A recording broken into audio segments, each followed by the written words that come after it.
And there was also this speech that is making waves. It would be the start of a joke. And it goes like this.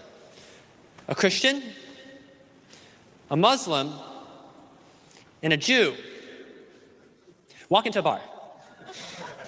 I know historically the setup is a little bit dicey, but this time was a little bit different.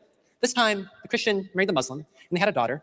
That daughter grew up Christian until she met the Jew, converted to Judaism, married the Jew, and had a son. 22 years later, that son is standing here with all of you graduating from Harvard University.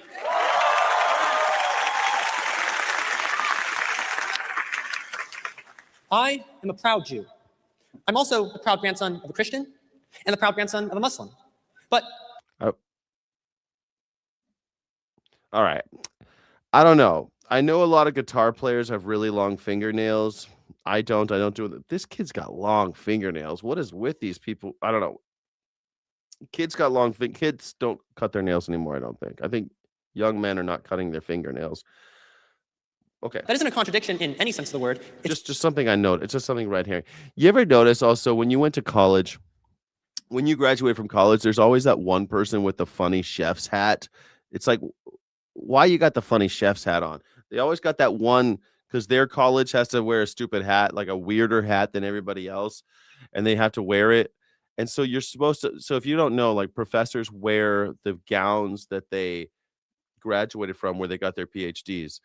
So that lady in the back with the funny gray hat, she went to a college that forces them to wear that when they get their PhD. It's so silly. It's so silly, man. When I went to college, I was like, what are all these funny costumes all the professors are wearing? Because I didn't know that.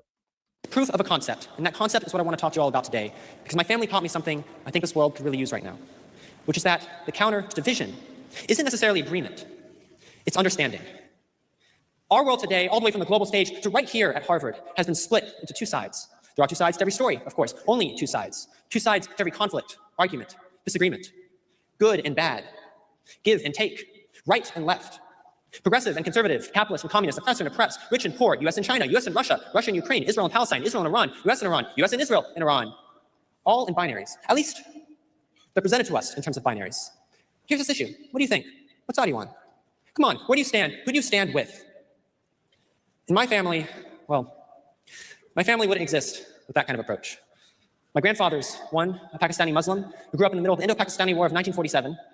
Those Pakistanis, dangerous. They got nuclear weapons. We can't allow Muslim countries to have nuclear weapons.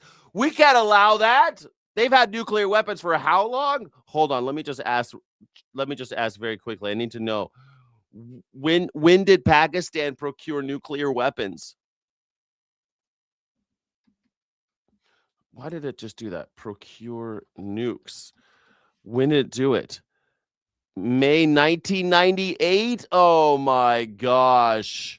Oh my gosh. They demonstrated their nuclear capabilities in May 1998. But it looks like they initiated it in 1972. And they think that in 1984 they had the device, but 1998 they tested one. They showed everybody, yeah, we do have it. In 1988 they already had it. The 84, cool. So they've had nuclear weapons a long time. They haven't killed nobody. Why can't Iran have nuclear weapons? The other, a Jewish refugee of the Holocaust, met many times over the course of their lives. As you might imagine, they disagreed on a great many things. And yet, one of the main memories I have of them growing up was seeing them sitting together at a coffee table, discussing everything under the sun. And when they weren't in close proximity, I remember hearing their voices over the phone as I called my parents, always remembering at the end of each call to ask about the other, how they were doing, what were they up to. Quidditch, yeah, he does look kind of like Harry Potter. But still, they acknowledged each other, they cared for each other, they stayed in contact, and they debated with each other. Their vast disparity. Yeah, it looks like, Clinton was president when they demonstrated, but they had it way earlier. I mean, they started working on it in 1972. By 1984, it looks like they already had a nuclear assembly.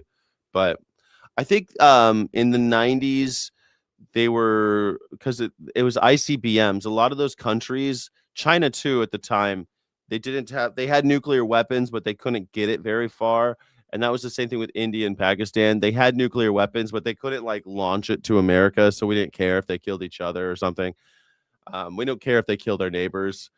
It's the same thing with, Iran, it wouldn't really be that big of a deal if they had nuclear weapons, except that we are owned by Israel at this point.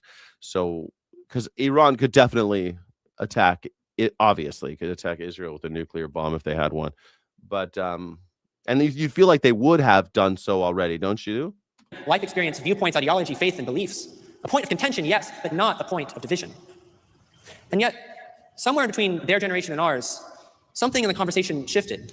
The debates got louder, the noise got louder, the listening stopped, it got harder. On the news, on your timeline, at the dinner table, people speaking without listening, people arguing, having already decided their own allegiances, people debating not to listen, understand, or to learn, but to win, to humiliate, to be right. And somewhere along the way, the person sitting across the table stopped being a person and became an obstacle. I find this so just parochial. Yeah, guess what? This gladiatorial debate system we seem to have at all times is not helpful. This is why I usually try to frame anything as a dialectic more than I want a dialectic. I don't want a debate. I think that's mostly internet culture that's doing that, but that started with like William F. Buckley Jr. and then we saw it with Tucker Carlson. We've seen it with so many pundits on TV, and now it's on the internet. But it's always like, I have to win, you have to lose. We don't really care about the facts, or we don't really care about anything except winning and losing. We don't actually care about the topic.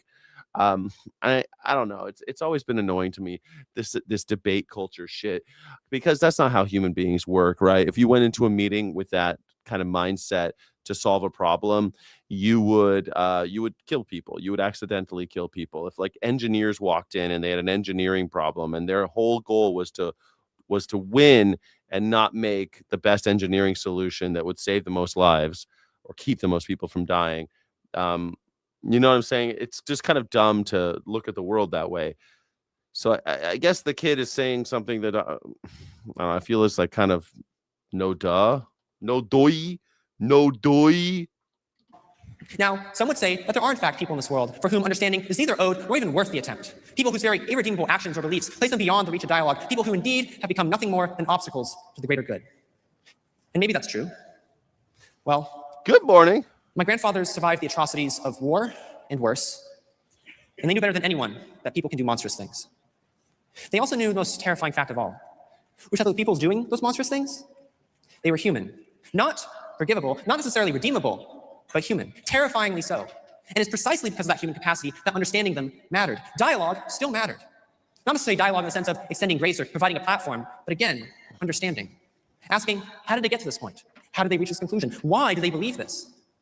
Asking these questions in this context holds a light up to the darkest parts of what it means to be human. And as such, we have to grapple with them. I mean, sure.